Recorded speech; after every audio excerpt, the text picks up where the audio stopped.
तो भाई भी लेने लग पे अमीन मोबाइल वाली बाइबल पे ना रहा करें। मेरे मोबाइल में भी बाइबल है, लेकिन वो कहता है ये मेरी पहचान में, मुझे पता मोबाइल तो सभी के पास होता है। अब क्या पता इसके मोबाइल में क्या है, बाइबल से पता चलता है कि एक मसीही जा रहा है और खुदा का कलाम उसके हाथ में। बाइबल अगर आप देखें हर एक मजहब हर एक कौम के बंदा के पास मोबाइल तो होता है, लेकिन बाइबल हर एक के पास है। ये पहचान है। आमीन। तो आए खुदा के कलाम की तरफ बढ़ते हैं।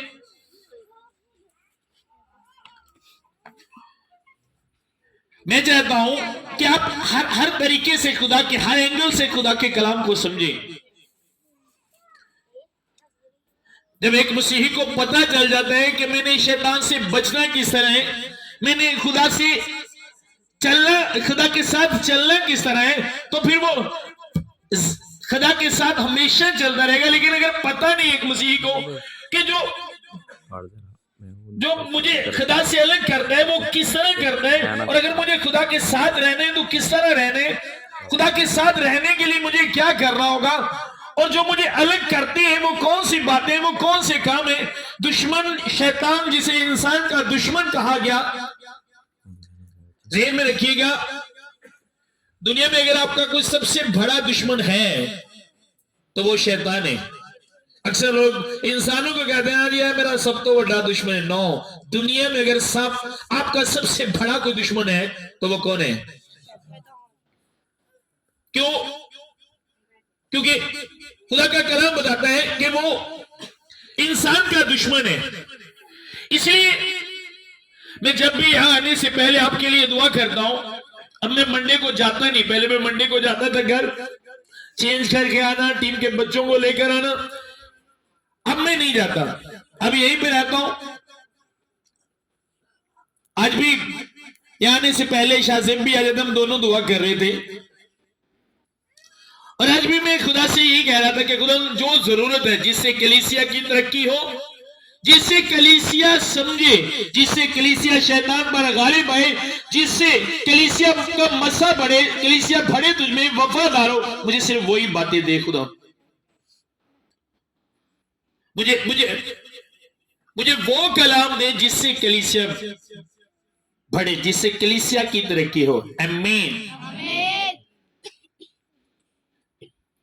आप बिलीव करो, कभी मैंने हिस्ट्री जानने की कोशिश नहीं की कि मैं फला ये मतलब क्या है, ये मतलब क्या है। जब मैं दुआ में बैठता हूं मैं कहता हूं सिर्फ वही बातें जो जरूरी है, सिर्फ वही बातें जो अदन कितना बड़ा है, फला के वालिद का नाम क्या था, फला के नाम का क्या था। नो, मुझे ये भी जब जरूरत होगी वो देगा, लेकिन मुझे चाहिए जिससे कलीसिया की तरक्की हो। आमीन। तो जब हम बाइबल मुकद्दस को देखते हैं, बाइबल मुकद्दस में लिखा है वैसे ही पाक बनो जैसा तुम्हारे बुलाने वाला। कितने लोगों ने पढ़े हैं? अब ये खुदा का कलाम कहता है कि उसी तरह बनो जिस तरह तुम्हारा बुलाने वाला पाक है, तुम भी उसी तरह पाक बनो।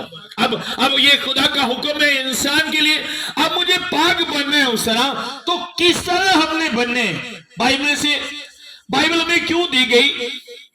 जब हम बाइबल में से देखते हैं तो जितने इंसान खुदा के साथ चलते रहे उनकी फेवर नहीं की गई, उनकी बुराई को छुपाया नहीं गया। समझ आ रही है? उनकी बुराई को छुपाया नहीं गया। अगर किसी ने अच्छा किया तो वो भी लिखा गया, अगर किसी ने गलत किया तो वो भी।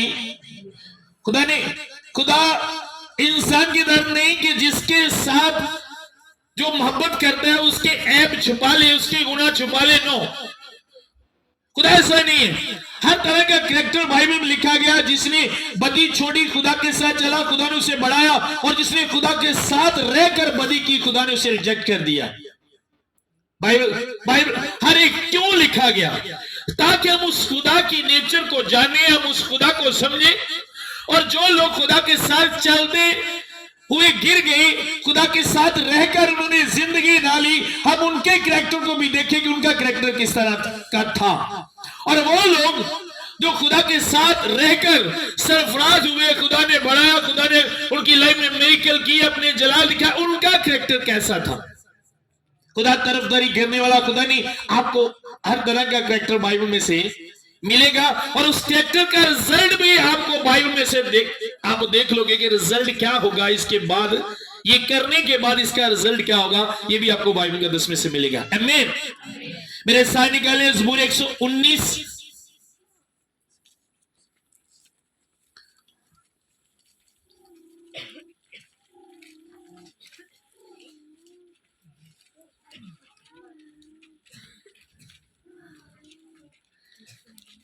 उसकी 9 आइटम खुदा के कलाम मुकद्दस में से देखेंगे, सभी निकालें, सभी निकालो, सब निकालो।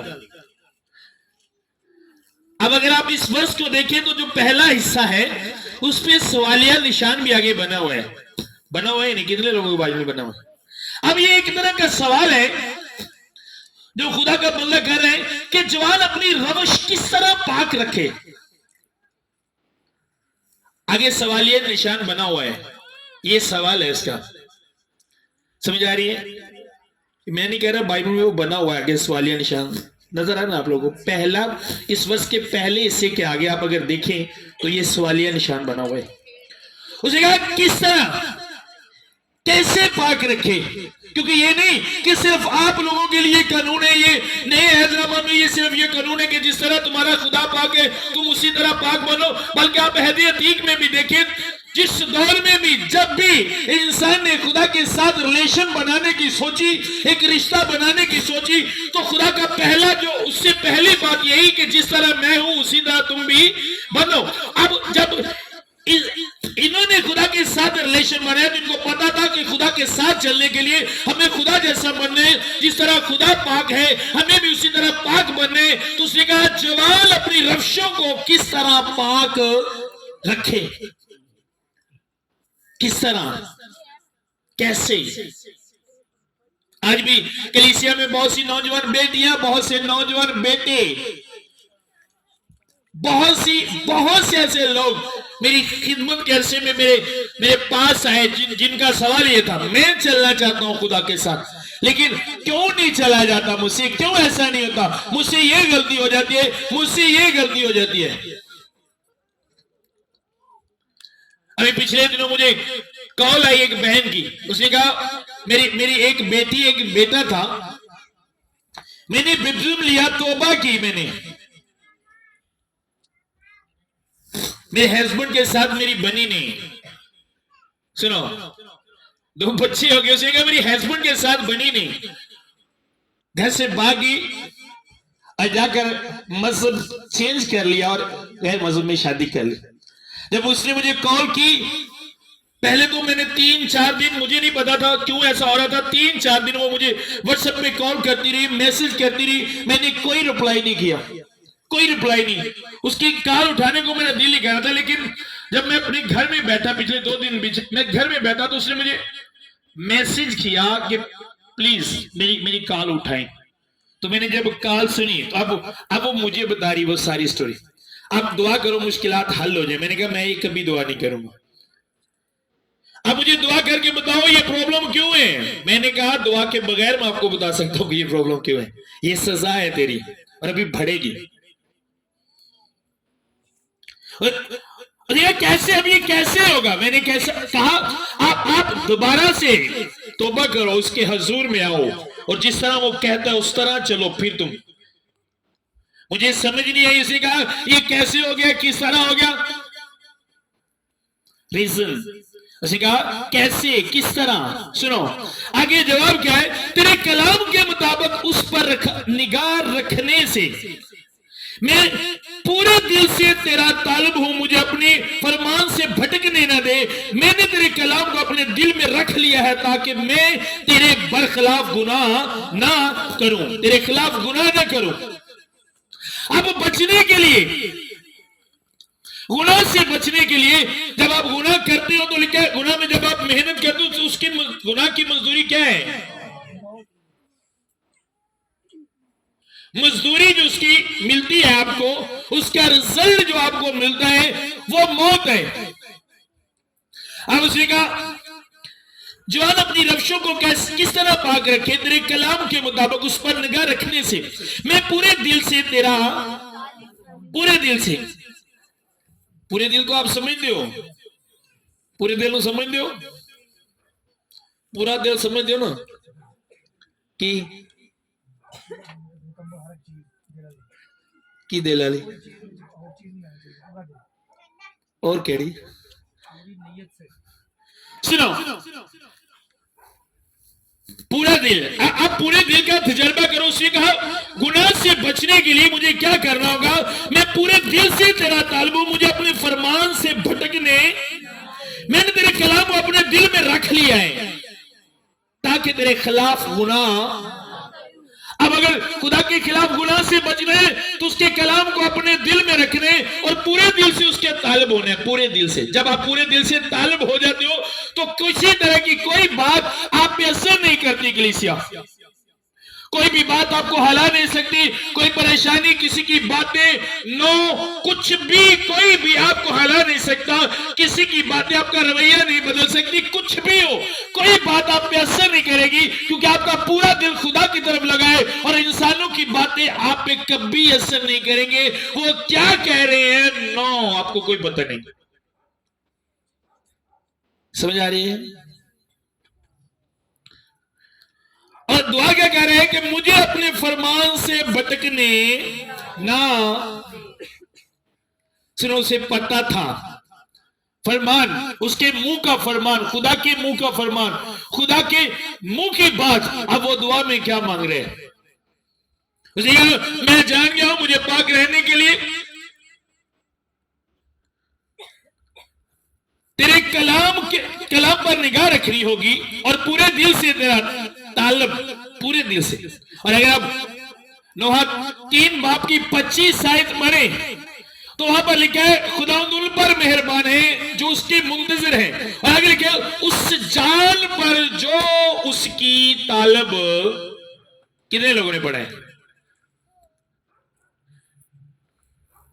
कितने लोगों ने पढ़ा है? नोहा 3 बाप की 25 आयत अगर आप पढ़े तो उसमें लिखे। अब अगर आप आज मुझे भी पाक रहना है और पाक बनने तो उसके कलाम पर निगाह रखने से और उसके फरमान से मैं कभी ना भटकूं, चाहे कुछ भी हो। जब आप फरमान से भटकते हो तो आप किसी आदमी के खिलाफ गुनाह नहीं करते, किसी आदमी का गुनाह नहीं करते, किसी इंसान का गुनाह नहीं करते। जब आप फरमान से भटक जाते हो, क्या लिखा है, मैंने तेरे कलाम को अपने दिल में रख लिया ताकि मैं तेरे खिलाफ गुनाह ना। ऐ खुदा तू मुबारक है, मुझे अपनी आइन सिखा। उसने कहा मुझे क्या कर, मुझे सिखा खुदा, मुझे बता खुदा, सिखा तू मुझे। अब शैतान बड़ा मक्कार है। अगर आप इस सीक्रेट को नहीं समझते, अगर आप इस बात को नहीं समझते कि उसके फरमान से भटकने का वेट करता है शैतान, वेट करता है, वेट करता है कि कब ये एक बेटी एक बेटा उसके फरमान से भटके। अब अगर ये बंदा कह रहा है कि मुझे अपने फरमान से भटकने ना दे, तो ये इस तरह खुदा के आगे मिन्नत कर रहा है, फरियाद कर रहा है, तो इसका मतलब इसे पता है उसके फरमान से जब मैं भटक जाऊंगा तो उसके बाद मेरा अंजाम क्या होगा, उसका रिजल्ट क्या होगा, मैं किस तरह शैतान के हाथ में आ जाऊंगा। वो इस बात को जानता है, इसलिए वो कहता है कि मुझे अपने फरमान से भटकने ना,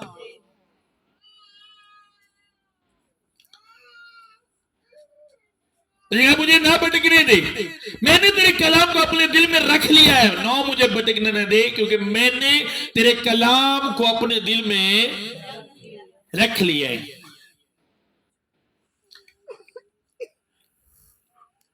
आप अपनी जिंदगी में देखो, जो कलाम आपकी जिंदगी में है, पहली बात देखो कि आपकी जिंदगी में कलाम कितना है और कौन सा कलाम आपकी जिंदगी में है, और आप क्या जो आपकी जिंदगी में कलाम है जितना भी है, क्या उसके मुताबिक आप चल रहे हो, या जो आपने दिल में रखा है, रख लिया है, आप उससे भी भटक गए हो।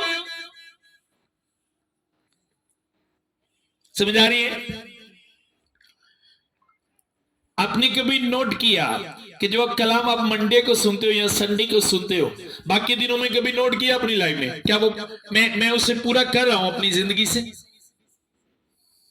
क्या कभी आपने दुआ की कि खुदावंद मुझे इस कलाम से भटकने, कहा कभी? क्यों शैतान ऐसा करता है? आपने कलाम सुना, बाहर निकले, घर गए, कलाम सुना, आज बड़ा मजा आया, आज का कलाम मेरे लिए था, आज के कलाम का मजा आ गया, तो साथ में घर का कोई दूसरा मेंबर को और बातें शुरू कर देगा, आपको टेंशन देने वाली, आपको परेशान करने वाली। शैतान ऐसा करेगा ताकि वो बातें आपके जहन से निकल जाए।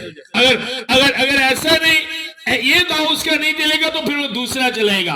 परेशानी एक बोझ आपके जहन में उतनी देर तक बनाता रहेगा जितनी देर तक वो कलाम को आपके दिल और जहन से निकाल ना दे। समझ आ रही है मेरी बात की? और वो कभी आपकी निगाह कलाम पर नहीं जाने देगा।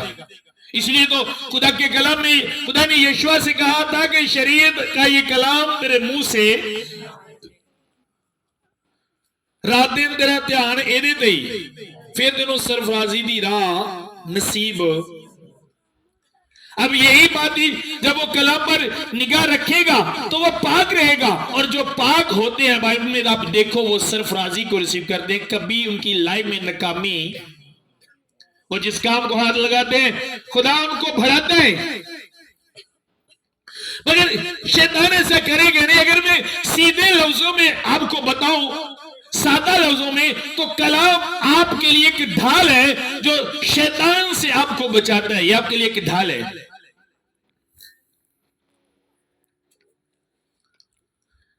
ये एक ढाल है।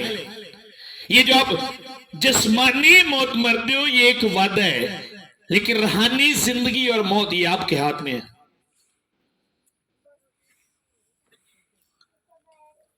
मेरी बात की समझ आ रही है? दो तरह की मौत है, एक जिस्मानी, एक, सुनो, और शैतान सबसे ज्यादा अपनी फतह उस वक्त समझता है जब आपको स्पिरिचुअल तौर पर मारता है, और उससे बचने के लिए मेरे साथ एक हवाला निकल,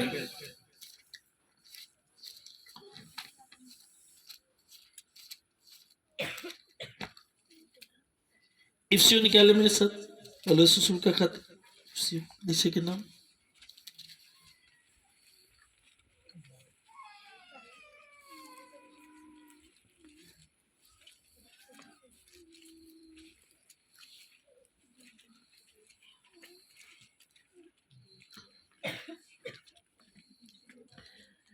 सत्रह है, 6 बाब की 17 है।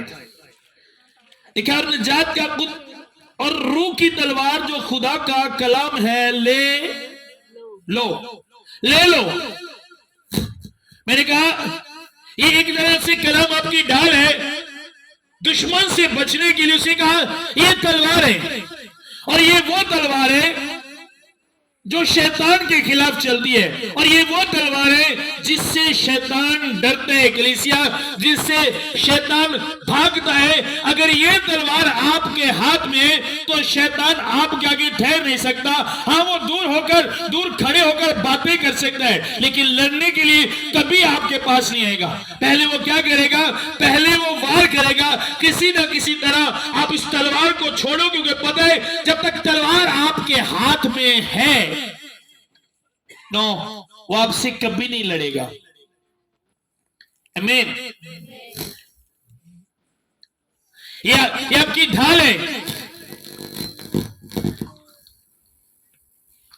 अब बचने के लिए, अगर मुझे पता है कि खुदा के क्या भाई, अगर मैंने बचना है तो मुझे खुदा के कलाम की जरूरत पड़ेगी बचने के लिए, और हमेशा जिंदा रहने के लिए मुझे हमेशा इस पर निगाह रखनी होगी।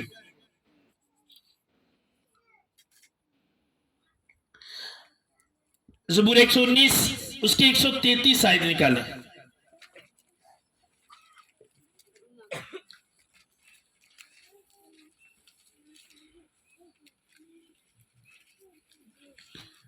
क्योंकि पहले 50 देखेंगे, बाद में वो देखेंगे। ज़बूर 119 उसकी 50 आयत सभी निकाली सबने। लिखा है, मेरी मुसीबत में यही मेरी तसल्ली है कि तेरे कलाम ने मुझे, सुनो, अब जिंदा रहने के लिए किसकी जरूरत है? पाक रहने के लिए किसकी जरूरत है? लड़ने के लिए किसकी जरूरत है? समझ आ रही है? पहले क्या पढ़ा? रविशों को पाक रखने के लिए आपको कलाम की जरूरत पड़ेगी। भाई ने कहा खुदा का कलाम जो रूह की तलवार है वो ले लो। अब लड़ने के लिए आपको कलाम की जरूरत पड़ेगी। अब जिंदा रहने के लिए भी आपको किसकी जरूरत पड़ेगी? उसने कहा मेरी मुसीबत में, सुनो, अब वो क्या कह रहे हैं? मेरी मुसीबत में यही मेरी तसल्ली है। कलीसिया सुनो, उसने कहा ये मेरी तसल्ली है कि तेरे कलाम ने मुझे जिंदा किया। आपको जिंदा रहने के लिए, पाक रहने के लिए, फतह हासिल करने के लिए, शैतान को मारने के लिए आपको कलाम की जरूरत पड़ेगी। रफ्शों को पाक रखने के लिए कोई दूसरा तरीका नहीं है, कोई दूसरा तरीका नहीं है, कोई दूसरा तरीका नहीं है। मैंने कुछ लोगों को देखा है जिस्मानी नापाकी से डरते हैं। हाँ भाई, कुत्ते नु हाथ नहीं लाना, की हो जाएंगे? बिल्ली नु हाथ नहीं लाना, की हो जाएंगे? बचे रहते हो ना? नहीं ना हथ लाते, जे हथ ला भी लो तो की करते हो? फौरन चूहे नु हथ लग गया तो वो जी है ना, छिपकली नु, बिल्ली नु हथ लग गया तो वो जी, डॉग नु हथ लग गया। बच्चे डॉग नु हथ लग के रोटियों नहीं खाने लगे, मां छित्र फिर चल हाथ तो क्या तेरे हाथ की ने। कुछ लोग इस तरह मानते हैं कि वो नापाक हो जाते हैं, और नापाकी से बचने के लिए उनको हाथ नहीं लगाते, और अगर लग भी जाए तो दोबारा उनके माइंड के हिसाब से पाक होने के लिए वो क्या करते हैं? साबुन लेंदे ने। उन्होंने पता है उनके भी बच्चे तो होना तो साबुन लाएंगे नहीं। मेरी वाइफ अक्सर बच्चों को कहती है साबुन के साथ हाथ धोएंगे नहीं। रात को जब मैं घर में था तो मेरा बेटा जो है, जब मैं घर में जाता उसका ज्यादा वक्त मेरे साथ गुजरता, तो वो मेरे साथ आके लेट गया क्योंकि मैं 4-5 दिन के बाद घर में आया तो उसने हाथ भी नहीं सही तरह धोए थे। तो मेरी वाइफ ने कहा आप इनको जाने दे, बस अब इसके हाथ से स्मेल आ रही है। और उन्होंने डाल कहना है साबुन ना धो के होने नहीं, क्योंकि स्मेल कितने ना जानी है। सुनो, अब जो ये स्पिरिचुअल तौर पे बात कर रहा हूं, ये नापाकी जो शैतान रखते हैं, गुनाह की नापाकी से बचने के लिए, पाक होने के लिए आपको किसी सौंफ या साबुन की जरूरत नहीं पड़ेगी। इसके लिए आपको खुदा के कलाम की जरूरत। जिस तरह आप नापाकी से बचने के लिए, जिस्मानी नापाकी से बचने के लिए आप कुत्ते को हाथ नहीं लगाते, बिल्ली को हाथ नहीं लगाते, आप बचते हो, इसी तरह स्पिरिचुअल नापाकी से बचने के लिए, गुनाह की नापाकी से बचने के लिए कलीसिया आपको पाक रहने के लिए खुदा के कलाम पर निगाह रखनी होगी, क्योंकि खुदा का कलाम हमें बताता है पाक कौन सी चीज है और नापाक हो जाएगा। मैं अपनी रविशों को जवान अपनी रफ्शों को किस तरह पाक रखे? तेरे कलाम के मुताबिक उस पर निगाह रखे, क्योंकि कलाम बताता है कौन सी चीज नापाक करती है और कौन सी चीज पाक करती है। अगर आपने कलाम में से देख लिया कि ये चीज मुझे पाक रखती है, जिस तरह खुदा ने मुझे बनने का कहा, पाक बनने का कहा, क्योंकि खुदा ने कहा जिस तरह का मैं हूं उस तरह के तुम बनो, तुम भी वैसे पाक बनो, तो मुझे पाक बनने के लिए कलाम को देखना होगा, और जहां पे कलाम मुझे रुकने का कहता है वहां पर मुझे रुकना होगा, और जहां पे कलाम मुझे चलने का कहता है वहां पे मैंने चलना होगा, और जहां पे कलाम मुझे कहता है बोलो वहां पे मुझे बोलना होगा, और जहां पे कलाम मुझे कहता है चुप कर जा वहां पे मुझे चुप होना पड़ेगा, क्योंकि खुदा जानता है कि पाक कौन सी चीज है और नापाक। जो बातें मुझे करने के लिए कहा गया वो जो काम मुझे करने के लिए कहा गया वो काम मुझे पाक रखती है, और जो काम जिन कामों से मुझे रोका गया वो काम मुझे क्या करते हैं, नापाक करते हैं।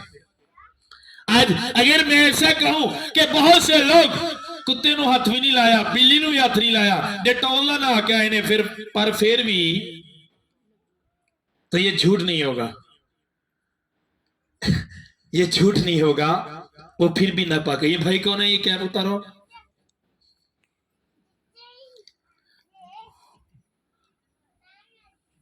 फिर भी नापाक है। अब यीशु मसीह के शागिर्द एक जगह पे खाना खा रहे थे और फकीर फरीसी वो तो इस बात को सही तरह समझते नहीं थे। अब वो जाहिरी पर तुसी भाई भाजी ते संडे ताड़ी मेला नहीं सुनो। अब वो क्या कर रहे थे, वो जिस्मानी चीजों को देख रहे थे फकीर फरीसी, उन्होंने कहा हाँ जी यीशु मसीह के जो शागिर्द है ये क्या करते हैं, ये रवायतों को तोड़ते हैं, इन्होंने हाथ नहीं धोए, ये इसी तरह खा रहे हैं, इनको हाथ धोने चाहिए थे खाने से पहले। तो यीशु मसीह ने क्या कहा कि क्या इंज खाना बंदा नापाक केड़ियां चीजां कर दियां ने, केड़ियां गल्लां जेड़ियां इंसान दे बुरे ख्याल है ना, हरामकारी, ज़नाकारी, बुरियां सोबतां, बुरे ख्याल, बुरा बोलना है बंदन की करता है। तो अब थोड़ी देर के लिए सोचो, हम अपने को कितना साफ सुथरा करते हैं, लेकिन बाद में फिर वो नापाकी अंदर से, वो नापाकी अंदर ही रहती है। तो अगर हम चाहते हैं कि हम बिल्कुल पाक हो, हर एंगल से पाक हो, तो उसके लिए हमें किसकी जरूरत पड़ेगी, खुदा के कलाम की।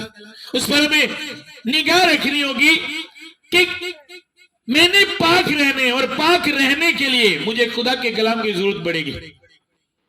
तो फिर मेरी रवशें क्या होंगी, उसने कहा मुझे भटकने न दे, मुझे अपने फरमान से भटकने ना दे, क्योंकि जब मैं भटकूंगा तो मैं नापाकी में जाऊंगा, और जब मैं नापाकी में जाऊंगा तो किसी ने कहा मैं उस तरह नहीं हो सकता जिस तरह मेरा खुदा पाक है।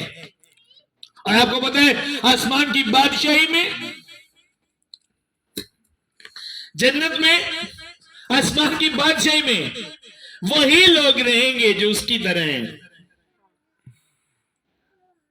ऐसा नहीं होगा कि तुसी सारी जिंदगी गुनाह च मर गए, उत्ते जाके ओ खुदा पाक होना सी, अच्छा खुदा पाक कर दे फटाफट, खुदा नहीं हो सकता लै दे कि कोई काम हो नहीं सकता, खुदा हुन किसी तरह वहां पे आपको गलत करने के बाद आपको जो चीज मिलेगी वो सिर्फ चित्तर और कुछ नहीं मिलेगा। समझ आ रही है?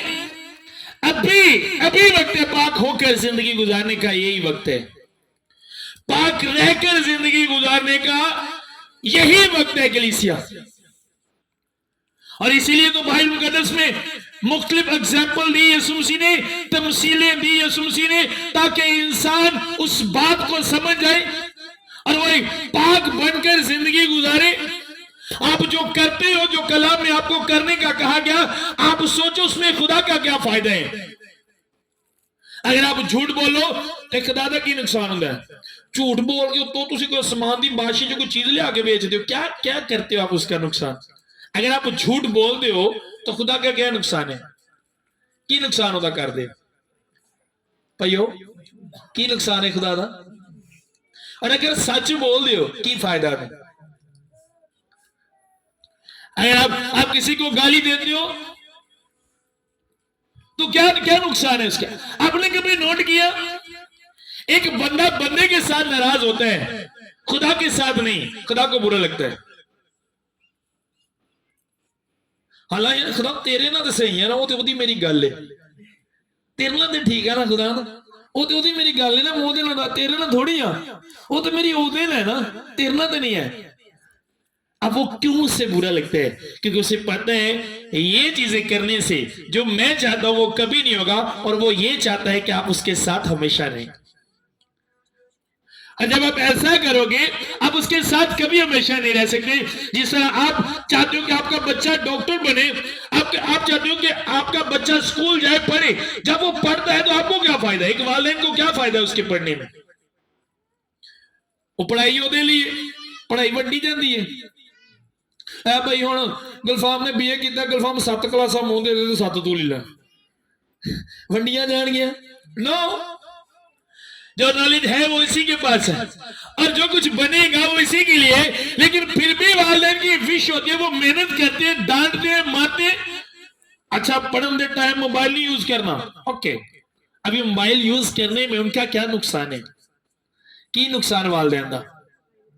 नो, अगर बच्चा डॉक्टर बन जाए तो ये तो उसकी अपनी मर्जी है ना, कल को वो माँ बाप को समझे या ना समझे, ये तो उसकी अपनी मर्जी है। लेकिन ये उसी के लिए है। इसी तरह आपका आसमानी बाप है कलीसिया, आपका खुदा, वो भी इसी तरह, वो जो कुछ आपको करने के लिए कहेगा वो आपकी सरफराजी के लिए, आपके बढ़ने के लिए, और अगर वो आप करते तो उसमें आपका ही फायदा है। अयूब कहता है अगर इंसान गुनाह करता है तो अपने लिए, अगर वो रास्तबाज है तो भी अपने लिए। आप उसके लिए क्या करते? अब उसने आपको कलाम दिया बचने के लिए। अगर आपके पास कलाम है, आपकी लाइफ में कलाम है, मैं आपने पहले भी पढ़ा, लेकिन दोबारा एक बार में आप इसे गौर से जरा देखिए एक बार। यशवा की किताब निकाले में सर,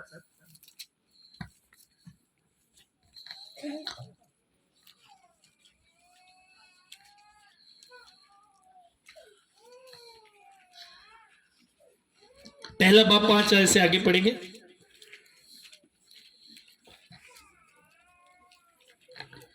अब क्या लिखा है? तेरी जिंदगी भर, उसे कहा पूरी जिंदगी, तेरी जिंदगी भर कोई शख्स तेरे सामने खड़ा न रह सकेगा। जैसे मैं मूसा के साथ था वैसे ही तेरे साथ रहूंगा। उन्हें क्या? तेरी पूरी जिंदगी कोई भी बंदा तेरे सामने खलो, हर बंदे दी विश हुंदी है मैं जिथे खलोवा कोई भी मेरे मुकाबले च। ऐसा हो सकता है, ऐसा हो सकता है, और ऐसा हो उसके लिए आगे खुदा ने बताया कि हौसला रख, मजबूत हो जा। अब आपकी लाइफ में ऐसा हो उसके लिए आपको हौसला रखना होगा। हौसला, जहां पे वो हौसला रखने का कह रहे हैं वहां पे वेट करने का कह रहे हैं। जिवें कि बंदे को भुख लगी होवे ते बार बार आवाज़ां मारी जाए, हौसला रखो, आ जाती। हौसला रखने का मतलब सबर करो। ऐसे ही है ना, पैना होंगे कि नहीं आते? कई बंदे बड़े भुखे होंगे ने, चल भुख बड़ी लगती, मैंने भुखे होंगे, मैं भुख बड़ी लगती, जल्दी जल्दी खाना लिया। हौसला भी करो। अब ये बताने का मकसद होता है कि सब्र करो। अब जहां पे कहा गया हौसला रख, मजबूत हो जा, उसका मतलब सब्र करके मजबूत हो जा, और तेरा ध्यान शरीयत की किताब पर है, इससे तेरा ध्यान ना हटे, तब ही तुझे कमाल मंदी की राह, फिर तू कमालमंद होगा, फिर तू सरफराज होगा। उस पर निगाह रखने से आपको बढ़ाना, आपको सरफराज करना खुदा के लिए कोई मुश्किल नहीं है, कोई भी मुश्किल नहीं है। जितनी चीजें आप देखते हो वो सारी आपके लिए हैं। जमीन की, आसमान की, वो सब जमीनी आसमानी सब कुछ खुदा ने आपके लिए बनाया। एक भी चीज अपने लिए नहीं है। आप जो फ्रूट खाते हो, दूध पीते हो, खाना खाते हो, ये किसने पैदा किया, किसने बनाया, किसने जमीन में से निकाला? कदा कभी आप खाना आया? ये सारी चीजें किसके लिए? सूरज बनाया किसके लिए?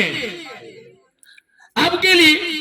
चांद बनाया किसके लिए? रात बनाई किसके लिए? आपके लिए। आप उसमें आराम, सब कुछ। ये जमीन बनाई, वीरान थी, भाई मिलादी, पानी ही पानी था, ये जमीन बनाई किसके लिए?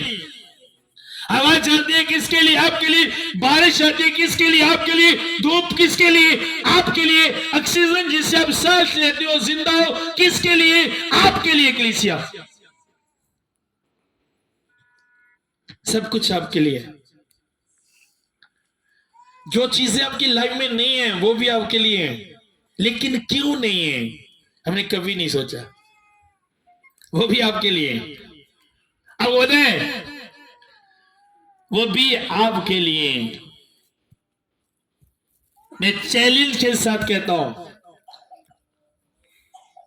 आप खुदा के कलाम को देखकर चलना शुरू कर दो। किसी की बात, कोई सोच, कोई बीमारी, कोई परेशानी आपकी, आप सब खुदा के कलाम के मुताबिक जिस तरह के हालात हो, आप खुदा के कलाम में से देखो मैंने इसमें किस तरह रहना है। जब आप इस तरह जिंदगी गुजारोगे तो बिलीव करो, यकीन करो, आप अलग नजर आओगे, अलग अलग नजर आओगे। अब अगर आप बीमार हो, आप बीमार हो और बीमारी के साथ गुर्बत भी है, तो बाइबल में से देखो अब मैंने किस तरह फाइट करनी है, किस तरह लड़ना है। समझ आ रही है? किस तरह लड़ना है, किस तरह रहने, अब मैंने किस तरह रहना है। बाइबल में से हम देखते हैं एक कोई काम नहीं होता सारे वारी, ऐ नहीं होता कि सिर पीड़ होनी है फिर भी पैनाडोल, है ना, ते कैंसर हो गया फिर भी पैनाडोल, है ना, हड्डी टूट गई है फिर भी पैनाडोल। ऐसा नहीं होता। हर एक बीमारी की अलग अलग मेडिसिन होती है। आपने किस हालात में किस तरह रहना है, किस हालात में किस तरह बोलना है। कुछ बीमारियां ऐसी है जिनमें डॉक्टर कहते हैं भाई चला फिरा करो, सैर करया करो, पर कुछ बीमारियां जिन्हें डॉक्टर कहते हैं रेस्ट करया करो। अब अगर बोलना कहे नहीं मैं हर बीमारी में चला फिरूंगा, तो उसे पता नहीं जो जिस बीमारी में बैठने हैं अगर मैं उसी में चलना शुरू हो गया तो मैं ज्यादा बीमार हो जाऊंगा, और जिसमें मैंने चलने अगर वो उसी में बैठ गया तो ज्यादा बीमार हो जाएगा। अब आपको पता होना चाहिए, समझ आ रही है मेरी बात की, आपको पता होना चाहिए कि किस हालात में मैंने किस तरह रहना है। कलीसिया यीशु मसीह ने जहां पर कहा थोड़े लोग जाएंगे, कौन से थोड़े लोग जाएंगे? जो इन बातों को समझते हैं। ऐसी होती है ना बीमारी जिसे डॉक्टर के अंदर भी 10 दिन बैठ तो देखो जी बीमारियां जिसे डॉक्टर कहते हैं भाई रोज सुबह उठ के तू सैर करनी करनी, सुबह सुबह सूरज निकलने तो पहले पहले तुम 2 किलोमीटर 3 किलोमीटर फिर के आना करना है, तो आपकी बीमारी क्या होगी? हर बीमारी का अलग अलग। इसी तरह अगर आप बीमार हो तो किस तरह का रवैया होना चाहिए, अगर आपको कोई तंग कर रहा है तो किस तरह का रवैया होना चाहिए, अगर आपके घर में गुर्बत है तो किस तरह मैंने निकलने, अलग अलग है। लेकिन कलीसिया आज एक ही बात बढ़ रही है। हाँ हर बात में दुआ की जरूरत है, लेकिन रवैया, बातें अलग अलग, बोलना, सोचना। समझ आ रही है? मैंने कहा समझ आ रही है। अब करके देखिएगा, देखिएंगे बाइबल में किस तरह रहने, मैंने किस तरह जो हालात मेरे चल रहे हैं इसके मुतालिक इसमें से निकलने के लिए बाइबल क्या बताती है, तो आप उसे करके देखिएगा, आप निकलोगे। सोचो 100% तुसी निकलोगे, सोचो 100%। ऐ नहीं चलो कहा के वेखो ना होया तो चेंज कर लेंगे जिदा डॉक्टर नहीं। सोचो 100%। जो तुसी वो फॉर्मूला इस्तेमाल किया तुसी निकलना है, सोचो 100%। आमीन। अब निकलोगे, लेकिन हम जिन मिलके आप नोट करो बीमारी में हम किस तरह बोलते हैं, और जब खुशहाली होती है उस वक्त में किस तरह बोलते हैं। जब चर्च में बोलते हैं तो वो किस तरह बोलते हैं, जो तो लड़ने आते उंज किंज उदो किंज। आप नोट करो लड़ाई वाली जगह पे मैंने क्या बोलना है, कभी कभी नोट करो आप, अलग अलग कलीसिया, फिर आप बढ़ोगे। आमीन। इसलिए उसने कहा उस पर निगाह रखने से, तेरे कलाम पर निगाह रखने से जवान अपनी रफ्शों को पाक रख सकता है, उसकी रफ्शें पाक हो सकती है जब वो तेरे कलाम पर निगाह रखेगा, क्योंकि कलाम में बताया गया है किस तरह रहना है। और जो बाइबल कदस में जो कैरेक्टर आप देखते हो, जिन कैरेक्टर को देखकर हम हैरान होते हैं और जिन कैरेक्टर को सुनते सुनते हम बरकत को रिसीव करते हैं, जिन कैरेक्टर के मतलब जब हम सुनते हैं तो हम दलेर हो जाते हैं, आप देखो वो इसी तरह जिंदगी गुजारते थे। उनको पता था कि कहां मैंने किस तरह रहना है। आमीन। आप देखो, आप देखो उनको गुस्सा किस जगह पर आता था और वो स्माइल किस जगह पर देते थे। आप ये देखो, अब वो लड़ाई वाली जगह पे स्माइल देते थे और शैतान जिथे होता सी उथे हो वहां पे गुस्सा दिखाते थे शैतान को। समझ आ रही है?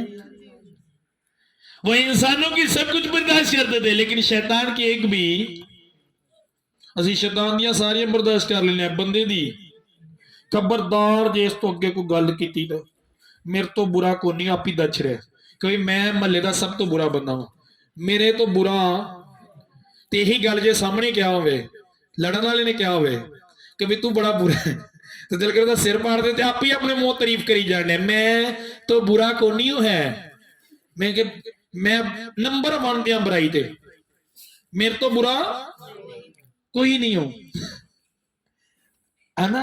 कई ना मेरे तो बुरा, मीन के सब तो बुरा मैं वहां, मीन के सब तो गंदा, सीधे लफ्ज और बड़े फकर ना कहने बावा टोंके मेरे तो बुरा को नहीं हो, आ जा मैं गंदा वहां, तेनू ही गंदा करना, आ जा। आपने कभी गौर किया कहां पे क्या बोलने? अब अगर आपने बोल दिया मुझसे बुरा कोई नहीं, तो बुराई पे शैतान का हक है, फिर शैतान समझेगा कि आप पे मेरा हक है, आप मेरे हो, फिर शैतान आप पे अटैक करेगा क्योंकि आपने बोलकर बता दिया कि मैं बुरा हूं, मुझे ले, मेरी लाइफ में काम कर, मुझ पे अटैक कर, मुझे यूज कर बुराई के लिए, क्योंकि आपने बोल दिया, आपने गवाही दे दी अपने मुंह से कि मैं सबसे बुरा हूं, मुझे ले। और शैतान समझता है जहां पे बुराई होते हैं वहां पे मेरा राइट है, बुरा इंसान मेरा है, तो आप ये बोलकर शैतान को बता देते हो मैं तेरा हूं। समझ आ रही? लफ्ज की कर देने, लफ्ज मार छड़ देने, और यह लफ्ज एडा को खतरनाक है, मेरे तो बुरा को नहीं, उसे टाइम शैतान ताड़ी लाइफ च एंटर होता है, उसे टाइम तारू फड़दा है, ताड़े लफ्ज निकलन तो बाद तारू पता कितनी को स्पीड ताड़ी लाइफ दे विच आ जानी एक बड़े प्लान दे नाल। हमने कभी गौर नहीं की यही चीजें, मैं आपको कहता हूं कि किस जगह कौन से अल्फाज बोलने, किस हालात में किस तरह रहने, ये जानना बहुत ही जरूरी है। कभी नहीं इस तरह बोलो, आमीन। तो आप बच जाओगे। अगर आप देखो जब खुदा नबियों से कलाम करता था, रसूलों से कलाम करता था, तो खुदा कलाम की अहमियत उनको पहले बताता था कि करना क्या है, चलना कैसे है, और जो कलाम की अहमियत को समझते थे, जो कलाम में रहकर खुदा के साथ चलते थे, वो ब्लेस होते थे, वो जिधर जाते थे खुदा उनको उनके साथ होता था, वो जहां पे जाते थे खुदा उनको निकालता था, छुड़ाता था। अगर यूसुफ मिस्र में जब वो गया, अगर वहां पे वो कलाम पर निगाह ना रखता, शरीयत पर निगाह ना रखता, इस बात को भूल जाता कि जना गलत रिलेशन खुदा को बुरा लगता है, तो वहां का हाकिम कभी ना बनता। उसने क्या कहा उस औरत से, पोतीफर की वाइफ से उसने क्या कहा? उसने कहा नो ये बदी है, ये गुनाह है, ये बड़ा गुनाह है, ये खुदा की नजर में क्या है? गुनाह है। उसे पता था, उसने इस बात को सामने रखा था, वो कभी नहीं भूला था। आप थोड़ी देर के लिए सोचो, पोतीफर की वाइफ उसके साथ रिलेशन बनाना चाहती है एक नौकर के साथ, ते जड़ियां दूजियां नौकरां होणगियां उन्हां दे किन्ने कुछ होगी, कितना